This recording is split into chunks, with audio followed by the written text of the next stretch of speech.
भारत निर्वाचन आयोग के द्वारा 2025 के बिहार विधानसभा के आम निर्वाचन की घोषणा कर दी गई है। 2 फेज में चुनाव है। पूर्वी चंपारण में 12 विधानसभा क्षेत्र पड़ते हैं और 12 विधानसभा क्षेत्र में नॉमिनेशन प्रारंभ होने की तिथि है 13 अक्टूबर 2025। ये नॉमिनेशन 20 अक्टूबर 2025 तक चलेगा। प्रतिदिन 11 बजे से लेकर 3 बजे तक नॉमिनेशन लिए जाएंगे। 20 तारीख के बाद इन सभी नॉमिनेशन पत्र की क्रमवार स्क्रूटनी की जाएगी। 21 तारीख को 21 अक्टूबर 2025 को 11 बजे से सभी नॉमिनेशन पत्र की स्क्रूटनी की जाएगी और उन पर निर्णय लिया जाएगा।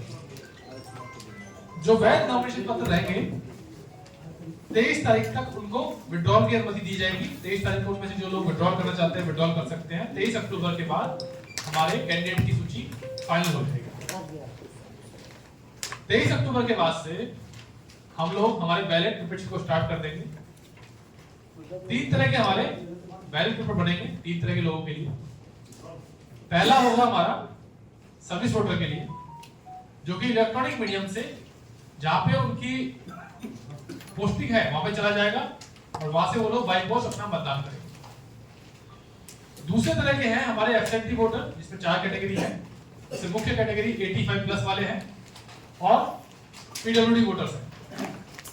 वो लोग अपना आवेदन फॉर्म 12D के अंदर नॉमिनेशन के 5वें दिन तक दे सकते हैं।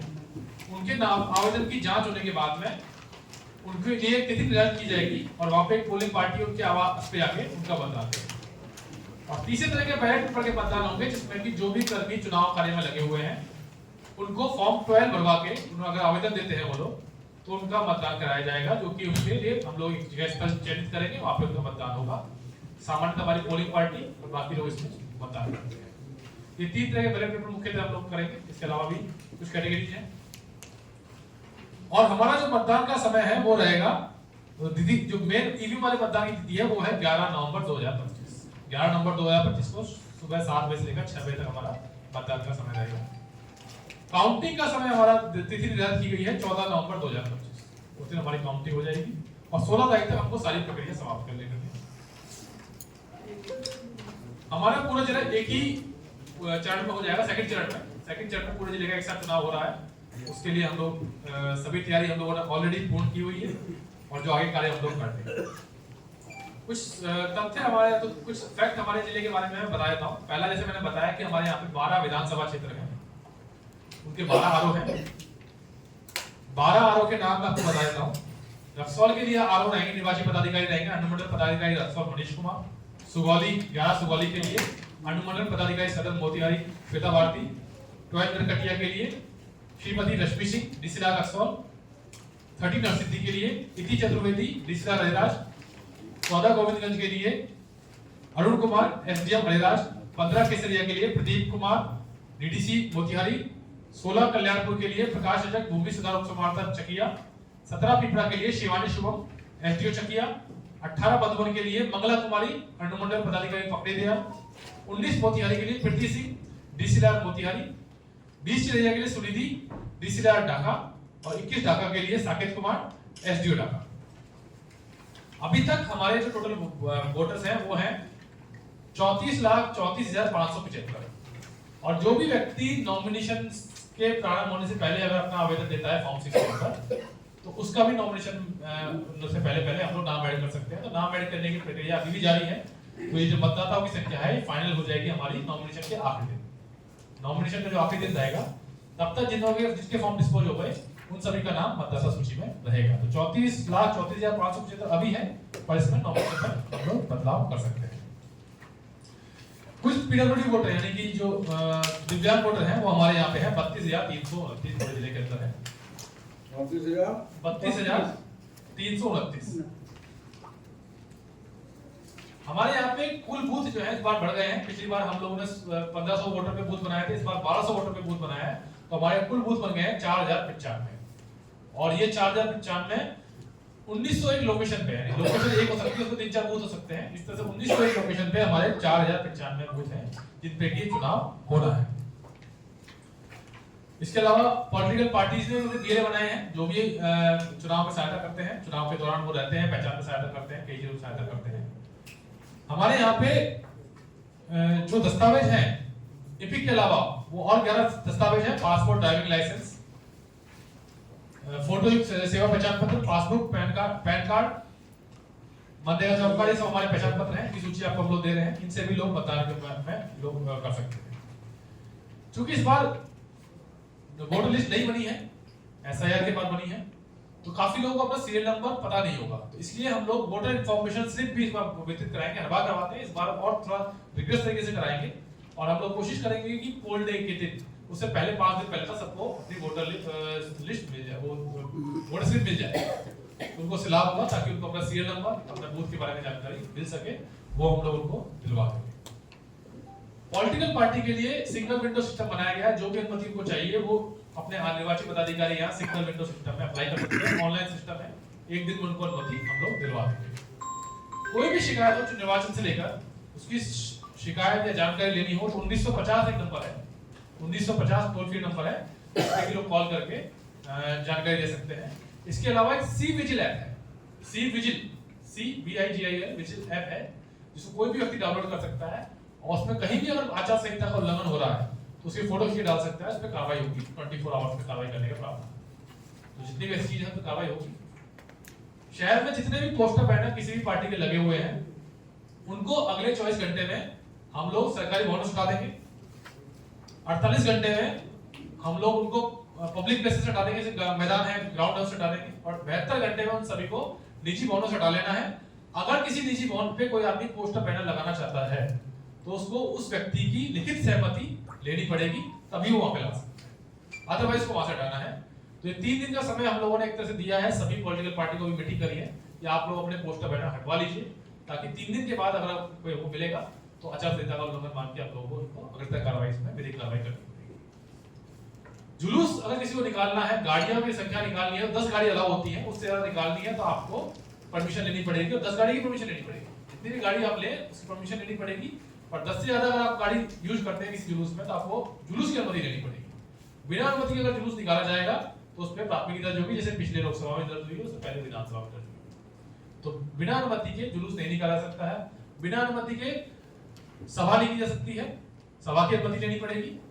अभी हम लोगों ने धारा 163 के अंदर ऑर्डर पास कर दिया है, आपके यहाँ शेयर भी हो गया होगा ऑर्डर, और आचार संहिता का उससे लागू कर दी है हम लोगों ने। आचार संहिता इस जिले के अंदर मैंने अपने इस तरह से लागू कर दी है। जब तक चुनाव की समाप्ति नहीं हो जाएगी 16 तारीख तक, 16 नवंबर तक यह आचार संहिता लागू रहेगी, और इस बीच में कोई अगर आचार संहिता का उल्लंघन होता है तो उस पर विधिक कार्रवाई होगी। आपको विधिक कार्रवाई के बारे में अगर जानकारी एसपी साहब देंगे। लाइव नहीं चला था नहीं,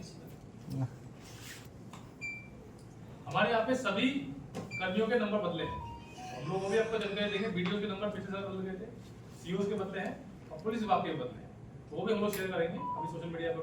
थाना प्रभारी से लेके CI, SDPO और पुलिस अधीक्षक, इसलिए फिर से एम्फसाइज कर रहा हूँ कि ये नया नंबर हर हाल में जो है पहले ही प्रचार प्रसार किया गया था, ताकि कोई सूचना देना चाहे तो वो सूचना हम लोग तक पहुँच जाए। तो कैसे मैं कर रहा हूँ, जैसा कि आप लोगों को पता है कि चुनाव की घोषणा हो चुकी है और मॉडल कोड ऑफ कंडक्ट जो है पूरे जिले में लागू हो गया है, और इसको देखते हुए जो है हम लोगों ने चुनाव की तैयारियां जो पहले भी शुरू थी उसमें अब तेजी आएगी। और आप लोगों के माध्यम से हम अपील करना चाहेंगे कि मॉडल कोड ऑफ कंडक्ट और आचार संहिता का अगर उल्लंघन जिले में कहीं भी होता है तो आप जो है सी विजिल ऐप जो चुनाव आयोग के द्वारा लॉन्च किया गया है उस पर आप सूचना दें, उस पर हम लोग जो है त्वरित 24 घंटे के अंदर कार्रवाई करेंगे। इसके अलावा जो पुलिस अधीक्षक का जो सरकारी नंबर है जो हाल ही में बदला है, उसको मैं रिपीट करना चाहूंगा, इसको सभी लोग नोट कर दें, 90318 27100 90 318 27 100। इस पर आप व्हाट्सएप के माध्यम से या कॉल कर जो है आप सूचना दें, और ये नंबर जो है 24/7 चालू रहेगा और कभी भी आप किसी के द्वारा भी सूचना दी जा सकती है, और आचार संहिता के उल्लंघन पर जो है पुलिस एज पर लॉ जो है वो कड़ी कानूनी कार्रवाई करेगी। इसके अलावा हमारे जो वोटर्स हैं, हमारी जो आम नागरिक है, आम जनता है, उनको अगर किसी तरह से प्रभावित करने या डराने या धमकाने का कार्य किया जाता है तो इसकी सूचना भी जो है आप मेरे नंबर पर सीधे मैसेज या कॉल के माध्यम से दे सकते हैं। इसके अलावा वोटर्स को अगर प्रभावित करने या लुभाने का कार्य किसी के द्वारा किया जाता है तो इसकी भी सूचना जो है आप सीधे कॉल कर या मैसेज व्हाट्सएप मैसेज के माध्यम से जो है आप दे सकते हैं। आपकी पहचान गुप्त रखी जाएगी और हम लोग ऐसे मामलों पर त्वरित कार्रवाई करने के लिए प्रतिबद्ध हैं। इसके अलावा चुनाव से पूर्व कल 24 सीएपीएफ की कंपनी 24 अर्धसैनिक बल की कंपनी जिले में योगदान दे दी है और कल से ही हम लोगों ने फ्लैग मार्च करना शुरू कर दिया है। हमारे यहाँ विधानसभा है, 12 विधानसभा है, सभी विधानसभा में ये दो कंपनियां ऑलरेडी जो है अपना पदार्पण दे चुकी है और इनसे हम लोग 3 तरह के कार्य ले रहे हैं। एक तो पहला है फ्लैग मार्च कि जितने भी पॉकेट्स हैं, जितने भी एरियाज है विधानसभा में, ये सभी एरियाज में ये अर्धसैनिक बल जाएंगे, थाना प्रभारी और जो हमारे मजिस्ट्रेट्स हैं वो जाएंगे और कॉन्फिडेंस बिल्डिंग मेजर्स और कॉन्फिडेंस इंस्टिल करने का कार्य जो है ये कंपनियां करेगी। इसके अलावा जो है हम लोगों ने पूरे जिले में करीब 70 पॉइंट्स बनाए हैं जहां पर 24/7 चेकिंग किया जाएगा। ये इंटरनेशनल बॉर्डर हो या अंतर जिला बॉर्डर हो, इन सभी बॉर्डर्स को पूरी तरह से वहां स्मार्ट नाका बनाए जाएंगे, वहां कैमरे इंस्टॉल किए जाएंगे। 24/7 जो है सीएपीएफ की कंपनियां पुलिस बल जो है मजिस्ट्रेट तैनात रहेंगे ताकि जो भी शराब की तस्करी हो, अपराधियों का आवागमन है या हथियार की तस्करी, किसी भी तरह का जो गैर कानूनी कार्य है उसको पूरी तरह से रोक लगाई जा सके। इसके अलावा जो है प्रतिदिन रोस्टर बनाया गया है ताकि ये सीएपीएफ कंपनीज की मदद से हम लोग प्रतिदिन इस ड्राइव चलेगा सुबह में और देर रात तक थाना की मदद से। और जितने भी अपराधी फिरार चल रहे हैं, जितने भी हमारे एनबीडब्ल्यू पेंडिंग है और जितने भी शराब के हॉट स्पॉट्स हैं, इन पर लगातार जो है डेली छापेमारी की जाएगी ताकि ऐसे लोग जो हैं चुनाव के समय जो है वो बाहर नहीं रहें, वो जेल के अंदर रहें। और लॉ एंड ऑर्डर पे पहले से भी हम लोग पुलिस प्रशासन काफी सख्त रहा है और चुनाव को देखते हुए शांतिपूर्ण चुनाव को कंडक्ट कराने के लिए कुल 2025 में 46,000 लोगों पर बाउंड डाउन का प्रस्ताव भेजा गया है, जिसमें से 60% से भी अधिक लोग जो हैं उनको बाउंड डाउन कराया जा चुका है। इसके अलावा करीब 2000 ऐसे लोग हैं जो रिपीटेड ऑफेंडर्स हैं, जो बार-बार गलतियां करते हैं, ऐसे लोगों को भी चिन्हित किया गया है, उनको भी बाउंड डाउन कराया गया है। इसके अलावा करीब 170 असामाजिक तत्वों पर सीसीए 3 के अंतर्गत प्रस्ताव भेजा गया है और इन पर जिला बदल या थाना बदल की कार्रवाई जो है की गई है। इसके अलावा करीब 2100 ऐसे दागी हैं जिनको चिन्हित किए गए हैं, जिन पे हम लोगों ने डॉजेट्स खोले हैं और इन पर जो है लगातार निगरानी रखी जा रही है। और करीब 6400 गुंडा जो है गुंडा पंजी में नाम हम लोगों ने एंट्री की है। इन 6400 लोगों की जो है लगातार हर दूसरे दिन या साप्ताहिक जो है गुंडा परेड कराई जाएगी ताकि किसी भी तरह की जो है गड़बड़ी ये लोग ना कर पाए। इसके अलावा हथियार का सत्यापन भी पिछले महीने कराया गया था और ऐसे स्क्रीनिंग कमेटी जो जिले में बनाई जाती है उसका गठन किया जा चुका है, जिसमें जिला पदाधिकारी और पुलिस अधीक्षक सदस्य होते हैं और उन सभी जितने भी लाइसेंसधारी हैं उनके एक हथियार का हम लोग वेरिफिकेशन कर रहे हैं और जहां भी हल्का सा भी डाउट लगेगा वैसे हथियार जो है उसको जमा करा लिया जाएगा। ये प्रक्रिया जो है अगले 3 से 4 दिन में पूर्ण कर ली जाएगी। सर किसी का छूट गया हो तो जिनका छूट गया वो अभी भी आके अपना सत्यापन करा सकते हैं और कोई अपना हथियार अगर एहतियात के तौर पर जमा कराना चाहता है तो वो थाने में जाकर वो जमा करा सकता है। इसके अलावा हम लोगों ने पूरे साल कार्रवाई की है कैश, लिकर, ड्रग्स के विरुद्ध और करीब 50 लाख से भी ज्यादा जो है भारतीय करेंसी सीज किया गया है, 2 लाख से ज्यादा नेपाली करेंसी और 40,000 रुपए जो है फेक करेंसी भी हम लोगों ने 2025 में जब्त किया है। और इसके अलावा करीब 6 करोड़ रुपए से भी ज्यादा की शराब जो है वो जब्त की गई है पिछले 9 महीने में और 20 करोड़ रुपए से भी अधिक का जो है ड्रग्स और नारकोटिक्स मादक पदार्थ जब्त किए गए हैं और टोटल करीब हम लोगों ने 27 से 28 करोड़ रुपए की वैल्यू की जो है मादक पदार्थ, शराब और कैश जिससे चुनाव प्रभावित किया सकता है, ऐसे चीजों को जब्त किया गया है। और आम लोगों से भी अपील है कि कहीं भी अगर कैश डिस्ट्रीब्यूशन की या शराब बेचे जाने की या ड्रग्स बेचे जाने की सूचना प्राप्त होती है तो आप सीधे हम लोगों को कॉल करें और ताकि हम लोग जो है इस पर और भी कड़ी कार्रवाई कर सके। इसके अलावा जिले में करीब 39 एसएसटी और 39 एफएसटी टीम की गठन की जाएगी जो जल्द ही जो है ऑपरेशनल हो जाएंगे और ताकि जो बॉर्डर एरिया में जो एसीज हैं वहां पर हम लोग चेक पोस्ट ज्यादा रखेंगे और टोटल 64 चेक पोस्ट जो है इंटरनेशनल बॉर्डर पे कार्यरत रहेंगे। इसमें एसएसबी, पुलिस, एक्साइज, कस्टम्स की जो है टीम रहेगी जो लगातार ये सुनिश्चित करेगी कि हमारा अंतर्राष्ट्रीय सीमा जो है पूरी तरह से सुरक्षित रहे।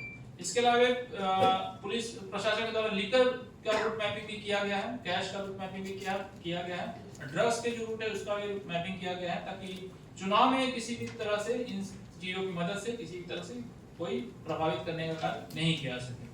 इसी के साथ साथ जो है हम लोग पूरी तरह से प्रतिबद्ध हैं और आज से जो है वो मॉडल कोड ऑफ कंडक्ट को पूरी तरह से धरातल पर उतारने के लिए जो है हम लोग अभी से लग चुके हैं। इसका नतीजा आप लोग को जल्दी दिखेगा। सुरक्षा को लेकर कितने कंपनी को डिमांड किया गया है? डेटा हम लोग सुरक्षा की कंपनियों में बताते हैं, ये हम आपको शीट बता रहे थे आपको जो आपकी आवश्यकता से संबंधित है। हम 3 घंटे पर डालो जाएंगे 50,000 लोग लेके चलना हम आ जाते हैं तरह। पहली बात तो ये है कि कुछ चीजें बदलाव हुई हैं, कुछ नए डायरेक्शन इस बार आए हैं, वो हमको बता देते हैं आपको कि जैसे पहला हमने पूछा है कितनी राशि लेके लोग जा सकते हैं, तो कैंडिडेट जो है या उससे जुड़े हुए लोग जो है वो 50,000 से ज्यादा कैश नहीं ले सकते हैं, ये आपको पता है। अगर ले जाते हैं तो जस्टिफिकेशन उनको करना पड़ेगा।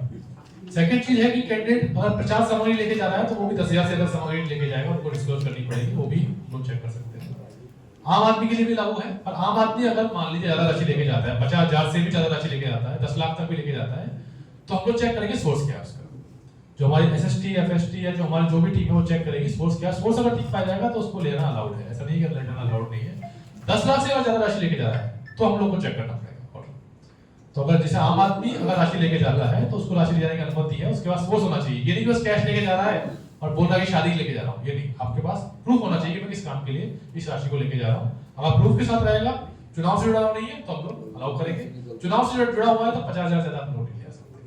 ये राशि के बारे में हुआ। गन लाइसेंस के बारे में बताया, कोई भी नया गन लाइसेंस अब निर्गत नहीं किया जाएगा। आज से कोई भी नया गन लाइसेंस निर्गत नहीं किया जाएगा। जितने भी पुराने लाइसेंस पे गन बंदूकें हैं उन सभी को 100% हम लोगों को जमा करवाना होता है। लेकिन किसी की सुरक्षा को खतरा है तो स्क्रीनिंग कमेटी होती है एसपी साहब की मेरी अध्यक्षता में, उसमें और मेंबर हैं, वो रिपोर्ट देंगे कि हाँ इसकी जान को खतरा हो सकता है, तो उसको हम लोग अलाउ कर सकते हैं, एग्जम्पशन दे सकते हैं। अदरवाइज सबको गन लाइसेंस जमा करवाना है। ये पिछली बार हम लोगों ने, इस बार ये लागू हुआ है, तो ये रहेगा।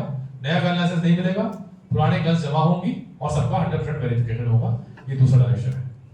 सब जो लोग बॉडीगार्ड लिए हैं सरकारी, उसके लिए क्या है? सरकारी बॉडीगार्ड उसके पास रहेगा। सुरक्षा गार्ड को जमा नहीं करना है, बैंक लेकिन का गार्ड है, स्क्वाड गार्ड है, ट्रेजरी का गार्ड कर रहा है, कोई प्लेयर है, स्पोर्ट्स प्लेयर है, ट्रेनिंग के लिए रखा हुआ है, तो उसको नहीं, वो स्क्रीनिंग कमेटी गिफ्ट कर देगी। तो हम लोग एक सर्टिफिकेट दे देंगे कि इनको आपको गिफ्ट किया था। लेकिन आप किसी भी प्रकार का गार्ड लेके, किसी भी प्रकार का लाइसेंस हथियार लेके आप काउंटिंग हॉल में नहीं जा सकते हैं, आप लोग बूथ पे नहीं जा सकते हैं। कोई भी आप किसी भी प्रकार का हथियार या बॉडीगार्ड लेके काउंटिंग हॉल में या बूथ में नहीं। बूथ पर मोबाइल अलाउ हुआ है। इस बार एक नया डायरेक्शन आया है कि बूथ पे किसी भी प्रकार का मोबाइल अलाउड नहीं होगा। मीडिया को अलाउड रहेगा, मीडिया की फोटो खींचना है ले सकता है, बस ईवीएम की फोटो नहीं लेनी है, बाकी मीडिया ले सकते हैं। लेकिन बाकी पब्लिक के लिए मोबाइल को बाहर रखने की व्यवस्था हम लोग करेंगे, वो बाहर रखे जाएंगी, उनकी फिस्टिंग होगी। अंदर मोबाइल लेना अलाउड नहीं है, जैसे पिछली बार लेना अलाउड था, अब नहीं है।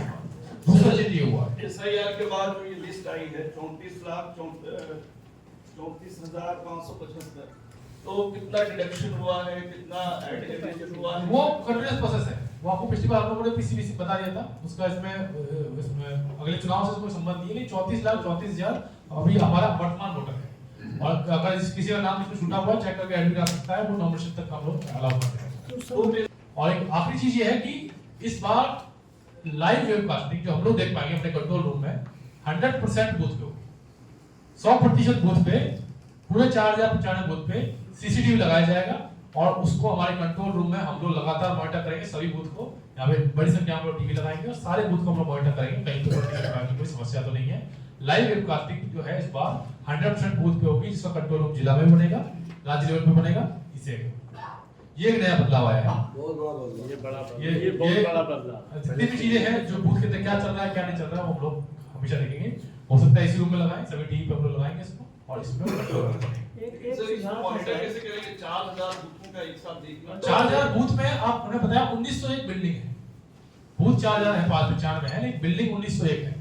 तो अगर आप एक टीवी मान लेते हैं कि हम लोग 36 आता है, तो आपका 4-5 टीवी मिला के हम लोग रोस्टर बना के हम लोग लगातार बूथ को मॉनिटर करा सकते हैं। एक सुझाव था इसमें क्या होता है ना कि इससे फायदा ये होगा कि कई बार कंप्लेंट्स आती है कि इस बूथ पे गड़बड़ हो रहा है, तो तुरंत अभी हम लोग एक तुरंत डालेंगे, बूथ देखेंगे क्या हो रहा है, चेक करेंगे। तुरंत कंट्रोल रूम में पहले होता था कि फोन करिए, भेजिए, क्रॉस चेक करिए, है ना, एक पार्टी कुछ बोल रहा है, अब है कि सीधे उस स्क्रीन पे जाके तुरंत दिख जाएगा क्या होता है।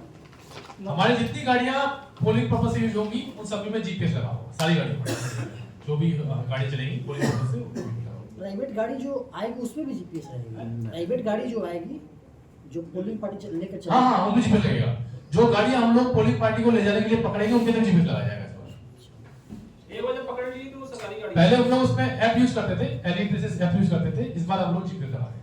12 विधानसभा में एक ही साथ नामांकन एक ही डेट में होगा। हाँ ये एक सुझाव है सर। हाँ। सुझाव ये है कि मतलब ना एक मिनट बता दो। हर साल जो काउंटिंग होती है सर, तो उसमें 2-3 राउंड के बाद हम लोगों को सूचना मिलती है, तो इसका थोड़ा सा व्यवस्था किया जाए जो फर्स्ट राउंड से ही हम लोगों को जानकारी। पिछली बार मुझे याद है लोकसभा में हम लोग आपको लिंक दिया था, आप लोग लगातार देख ही रहे हो। जी जी सर, पिछली बार दे दिया था लोगों ने, पहले दे दिया। नहीं थोड़ा लेट से मिला। विधानसभा एक्चुअली लेट से मिलना जरूरी भी है। होता क्या है कि कई बार लिखा पढ़ी में गलती रहती है। अब मान लो आपने चला दिया कि 500 वोट से आगे है, लेकिन कैलकुलेशन मिस्टेक थी 495 वोट से आगे है, तो समस्या हो जाती है। तो हम लोगों को थोड़ा चेक करके लेना पड़ता है। थोड़ा सा विलंब तो होता है, लेकिन वो हमारे लिए जरूरी भी है। मान लो गलती कोई ज्यादा नहीं करते, थोड़ा सा विलंब होगा, ज्यादा नहीं, एक राउंड का इतना पड़ता है। और जो बोलते हैं नॉमिनेशन में मीडिया कर्मी स्ट्रक्चर्ड वे में जैसे पिछली बार अलाउ किए थे हम लोगों ने, इस बार अलाउ रहेंगे। आप लोग जाएंगे, फोटो ले सकते हैं, वीडियो ले सकते हैं, वापस लौट के बाद में आपके लिए जगह बनी होगी, वहां बैठ सकते हैं। और इसमें आप लोग निश्चित जगह बनवा दिया जाएगा। अब थोड़ा कुर्सी उर्सी लगवा एक जगह नॉमिनेशन नहीं है, नॉमिनेशन 12 जगह, 12 जगह ना, तो 12 सब जगह बनेगा। आप यहाँ का हमारे कलेक्टर का जहाँ बोलेंगे वहाँ बनवा देंगे। सब बाहरी फोर्स जब आते हैं जिले में तो पत्रकारों को पहचान नहीं पाते हैं, और कई तरह के डिस्टर्बेंस होते हैं। हम लोग ब्रीफिंग में जब उनकी ब्रीफिंग करते हैं, एक दिन ब्रीफिंग करते हैं, जो हमने आपको याद होगा कि पिछली बार ऑडिटोरियम में करी थी, सभी को बुला के उसमें ये वाला पॉइंट जोड़ देंगे कि मीडिया को जो पास निर्गत हुआ है उस पर मीडिया कर्मी अलाउड रहेंगे। और मीडिया कर्मी है वो बूथ पे जा सकते हैं, बूथ में फोटो भी खींच सकते हैं, लेकिन फोटो खींच के लौट देंगे, ईवीएम की फोटो नहीं खींचेंगे। सर हम लोग पॉलिटिकल जो डिबेट्स करते हैं चैनल के प्लेटफॉर्म, तो ओपन डिबेट अगर हम करते हैं आप बस एक लेटर दे दीजिए हमको, परमिशन दे दीजिएगा, हम दे देंगे। सीविजिल में जो शिकायत होती है उसकी समय सीमा है, हम लोग कार्रवाई तो करेंगे, कार्रवाई हो सकता है एफआईआर करने में उसको 1 दिन लग जाए, 1.5 दिन लग जाए, लेकिन उसकी जो हमको जो उस पर एक्शन लेना है उसकी समय सीमा है 100 मिनट। 100 मिनट के अंदर सीविजिल में कोई हमें आपत्ति मिलेगी, हम तुरंत 100 मिनट में उसको रिस्पॉन्ड करेंगे। और जो अभी तक कार्रवाई है वो चलती रहेगी, अरेस्टिंग जो करना है वो करते रहेंगे हम लोग। उसमें हो सकता है 1 दिन 2 दिन लगे, लेकिन जो कार्रवाई हमें रिस्पॉन्ड करना है 100 मिनट में हमको सीविजिल रिस्पॉन्ड करना है।